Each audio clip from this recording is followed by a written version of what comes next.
Hi friends, welcome to நம்ம சமையல். அதுக்கு பார்த்திங்கன்னா அரிசி ஊற வச்சுருக்கேன். அதுக்கப்புறம் பேன் வச்சு நம்ம வந்து பிரியாணி இலை, லவங்கம், ஏலக்காய்லாம் போட்டு வதக்கிக்கலாம். அதுக்கப்புறம் வந்து நல்லா வதக்கி விட்டுருங்க. அப்புறம் தக்காளி, சின்ன வெங்காயம், இஞ்சி பூண்டு பேஸ்ட் எல்லாத்தையும் வந்து நம்ம மிக்ஸ் பண்ணி எடுத்துக்கலாம். மிக்ஸ் பண்ணிவிட்டு நல்லா எண்ணெய் பிரிஞ்சு வர வரைக்கும் நல்லா வதக்கிக்கோங்க. அப்புறம் வெங்காயம் போட்டு நல்லா வந்து இந்த மசாலையே குக் பண்ணுங்கள். அப்போ தான் வந்து இந்த மசாலாலாம் வந்து கோட் ஆகும் ஆனியனில். அதுக்கப்புறம் வந்து பிரியாணி மசாலா, கரம் மசாலா, ஒரு மிளகுத்தூள் கொஞ்சம் போட்டு நல்லா மிக்ஸ் பண்ணிக்கோங்க.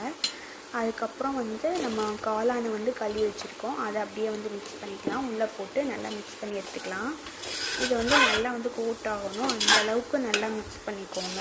எண்ணெய் பிரிஞ்சு வரணும், அந்தளவுக்கு பண்ணிவிட்டு அதுக்கப்புறம் தண்ணி வந்து நீங்கள் ஊற்றிக்கோங்க. தண்ணி உப்பெல்லாம் போட்டு மிக்ஸ் பண்ணிக்கிட்டு ஒரு 3 விசில் வச்சு எடுத்துக்கலாம்.